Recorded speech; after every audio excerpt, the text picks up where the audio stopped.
স্বাগত দীপ্ত সংবাদে। আপনাদের সাথে আছি আমি ইয়াসমিন সুমনা।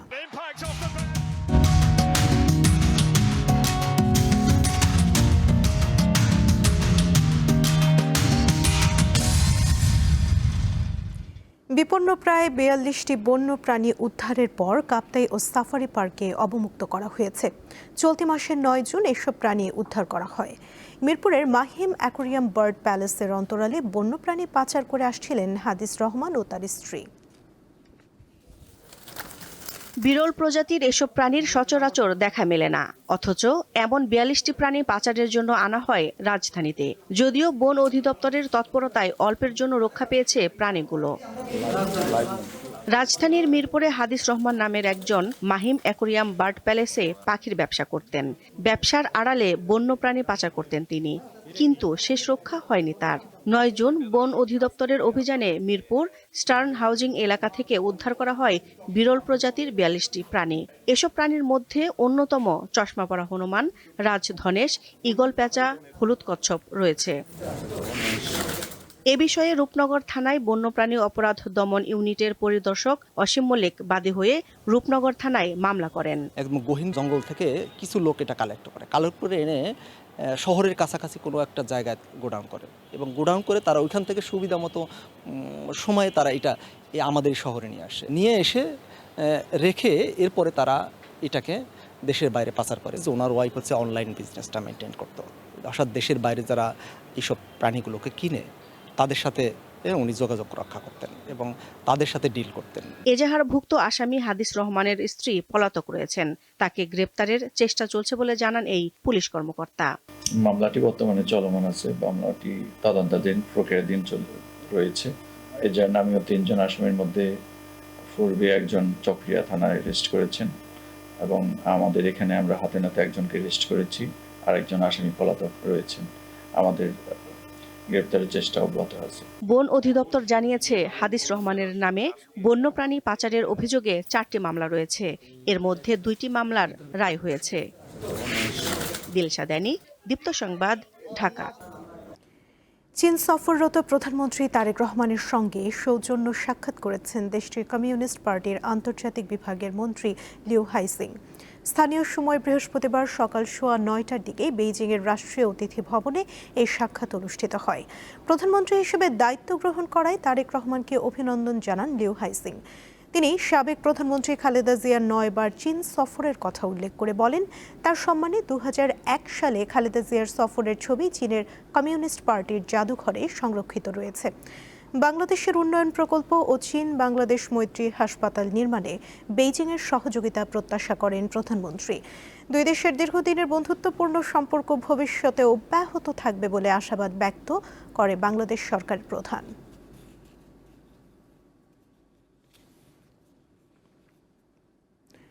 কুড়িগ্রামের রৌমারী সীমান্তে শূন্য রেখায় অবস্থান করা 9 জনের মধ্যে 2 শিশু সহ 6 জনকে ফিরিয়ে নিয়েছে ভারত। উন্মুক্ত স্থানে মানবেতর দিন পার করছেন বাকি 3 জন। এর আগে গত 14 জুন ভারতীয় সীমান্তরক্ষী বাহিনী বিএসএফ রৌমারী উপজেলার 2টি সীমান্ত দিয়ে মোট 9 জনকে বাংলাদেশে ঠেলে দেওয়ার চেষ্টা করে। এ সময় বিজিবি ও স্থানীয়দের বাধার মুখে তারা শূন্য রেখায় অবস্থান নিতে বাধ্য হন। এদিকে নওগাঁ সাপাহার সীমান্তে নারী ও শিশু সহ অপর 9 জনকেও ফেরত নিয়েছে ভারত। বুধবার ওই 9 জনকে পুশিনের চেষ্টা করে বিএসএফ, তবে বিজিবির বাধার মুখে তারা শূন্য রেখায় অবস্থান নেয়। তবে বৃহস্পতিবার ভোর থেকে তাদের আর দেখা যায়নি।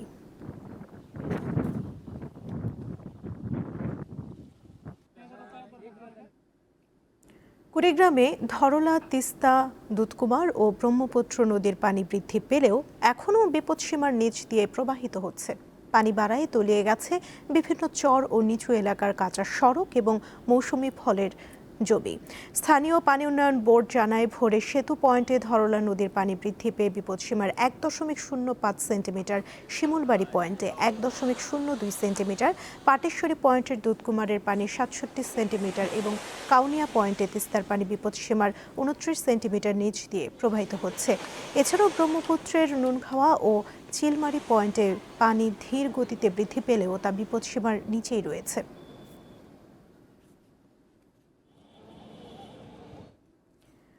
আম উৎপাদনে রাজশাহী ও চাঁপাইনবাবগঞ্জকে পেছনে ফেলে এখন শীর্ষে নওগাঁ।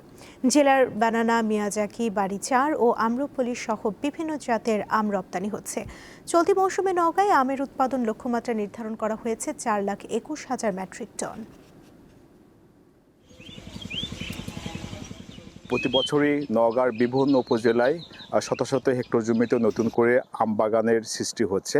তবে প্রতি বছর নওগাঁতে যে পরিমাণ আম উৎপাদন হচ্ছে সেই পরিমাণ আম সম্পূর্ণ বাজারজাত না হওয়ার কারণে নওগাঁর আম চাষিরা অনেকটা লোকসানের মুখে পড়ছে। দেখতেছেন এটা হলো থাইল্যান্ড ব্যানানা। এই আমটি আমরা বিদেশে পাঠানোর জন্য খুবই পরিশ্রম করে একবার সুন্দর কালার করছি। আরও আছে আমাদের রূপালী আছে, বাড়িপুর আছে। এই আমগুলো আমরা কঠিন পরিশ্রম করে করছি। এই আমগুলো যদি আমরা ছাপার কিংবা আমাদের এখানে বাজারে বিক্রি করি তাহলে কিন্তু আমাদের প্রচুর লস হয়ে যাবে। আমাদের পরিশ্রম করা হলে আমগুলো যেন আমরা বাইরে পাঠাতে পারি। যে পরিমাণে আম রপ্তানি হচ্ছে এই নওগাঁ জেলা থেকে দেশের বাইরে, এটা যদি আরও বেশি পরিমাণে হতো মানে ওরা নিত, তাহলে নওগাঁ জেলার জন্য ভালো হতো।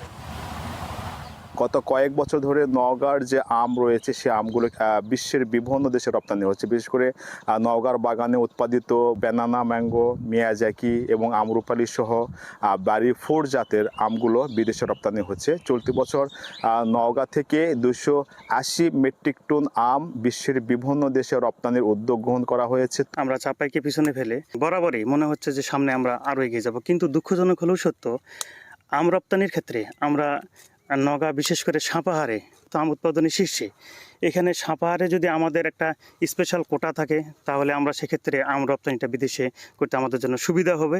তারা নিবে একেবারে পরিপক্কতার শেষ দিকে গিয়ে, কিন্তু জুন মাসের 20 তারিখে ডেট আছে, তার 15 দিন পরে তারা সরকারিভাবে আমগুলো নিবে। ততদিনে তারা কাঙ্ক্ষিত লক্ষ্যে যে আমগুলো নিবে সে আমগুলো গাছে রাখা কৃষকদের পক্ষে সম্ভব হবে না। বাস্তবতার নিরিখে সরকারকে ওই বিষয়গুলো খেয়াল রাখতে হবে। নওগাঁর আম চাষিদের দাবি যেন নিজস্ব বরাদ্দ দিয়ে নওগাঁ থেকে প্রতি বছরই অনেক বেশি পরিমাণ আম বিদেশে রপ্তানির উদ্যোগ সরকার গ্রহণ করে, তাহলে নওগাঁতে আমের যে গুণ, আমের যে সুনাম রয়েছে সে সুনামটি আরও দ্রুত বিশ্বের বিভিন্ন দেশে ছড়িয়ে পড়বে এবং নওগাঁর আম চাষিরা আম উৎপাদন করে যেমন লাভবান হবেন, পাশাপাশি নওগাঁর যে অর্থনৈতিক ব্যবস্থা সেটিও আম বিদেশে রপ্তানি করে সে অর্থনৈতিক ব্যবস্থা আরও চাঙ্গা হবে, এমনটি দাবি জানিয়েছে নওগাঁর আম চাষিরা। মোহাম্মদ আব্দুর রউফ, দীপ্ত টিভি, নওগাঁ। নানা অব্যবস্থাপনায় দীর্ঘদিন ধরে বন্ধ রয়েছে ভোলার একমাত্র আঞ্চলিক হাঁস প্রজনন খামারের কার্যক্রম। এতে নষ্ট হচ্ছে বাচ্চা উৎপাদনের হ্যাচিং মেশিন সহ নানা যন্ত্রপাতি। বাচ্চা উৎপাদন বন্ধ থাকায় কোনো রকমে চলছে খামারটি। এটি ভোলার একমাত্র আঞ্চলিক হাঁস প্রজনন খামার। 8টি শেডে প্রায় 10,000 হাঁস পালনের ধারণ ক্ষমতা থাকলেও বর্তমানে 6টি শেডই ব্যবহারের সম্পূর্ণ অনুপযোগী। শেডগুলোর কোথাও ছাদ নেই, আবার কোথাও ময়লা আবর্জনার স্তূপ। দীর্ঘদিন নেই কোনো রক্ষণাবেক্ষণ। খামারটি ভোলা সদর উপজেলার বীরশ্রেষ্ঠ মোস্তফা কামাল বাস স্ট্যান্ডের বিপরীতে অবস্থিত।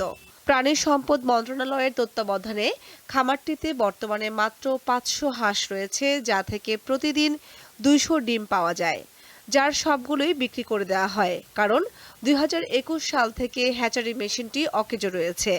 বন্ধ রয়েছে হাঁসের বাচ্চা উৎপাদন। আগে এই জায়গায় হাঁসের বাচ্চা বিক্রি হইতো, তারপরে মিশিংয়ের সমস্যা, গতিকে বাচ্চা ডিম নিত, হাঁসের ডিম নিয়ে বাচ্চা ফুটাইলে গৃহস্থে পালতো। এখানে হাঁসের খামারের অফিসটা একদমই বন্ধ হয়ে রয়েছে।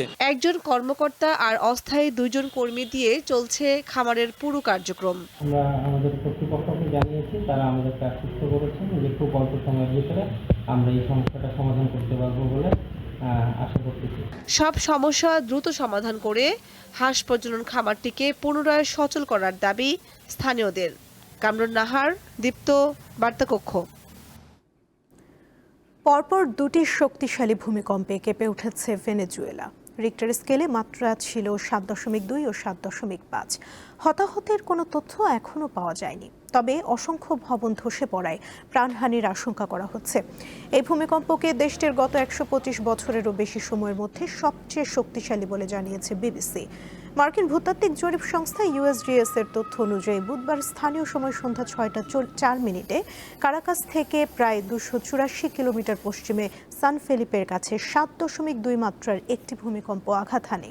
এর মাত্রা 39 সেকেন্ডের ব্যবধানে কারাকাস থেকে প্রায় 293 কিলোমিটার পশ্চিমে ইউমারের কাছে 7.5 মাত্রার দ্বিতীয় ভূমিকম্পটি অনুভূত হয়। ভয়াবহ ভূমিকম্পের পর ভেনেজুয়েলার জরুরি অবস্থা ঘোষণা করেছে দেশটির সরকার।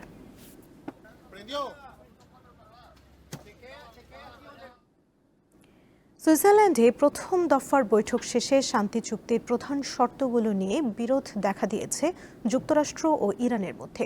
বিশেষ করে পরমাণু কর্মসূচি, ইরানের অবরুদ্ধ অর্থ ছাড় এবং লেবাননে ইসরায়েলের যুদ্ধ বন্ধ নিয়ে একমত হতে পারছেন না দুই পক্ষ। যুদ্ধ শেষ করার লক্ষ্যে গত বুধবার সমঝোতা চুক্তি সই করে যুক্তরাষ্ট্র ও ইরান। এরপর রোববার সুইজারল্যান্ডে প্রথম পর্বের আলোচনায় বসে দুই পক্ষ। তবে সমঝোতার এক সপ্তাহের মাথায় চুক্তির প্রধান শর্তগুলো নিয়ে পরস্পর বিরোধী বিবরণ দিচ্ছে দেশ দুটি। বিশেষ করে পারমাণবিক পরিদর্শন, হরমুজ প্রণালীর নিয়ন্ত্রণ ও জব্দ সম্পদ নিয়ে স্পষ্টই মতবিরোধ দেখা দিয়েছে তাদের মধ্যে। সবচেয়ে বড় মতবিরোধ দেখা দিয়েছে পারমাণবিক কর্মসূচি নিয়ে। যুক্তরাষ্ট্রের দাবি, আন্তর্জাতিক পারমাণবিক শক্তি সংস্থাকে পুনরায় পরিদর্শনের অনুমতি দিয়েছে ইরান। কিন্তু এই দাবি অস্বীকার করে তেহরান বলছে, এখনো IAEA পরিদর্শনে কোনো চূড়ান্ত সিদ্ধান্ত হয়নি।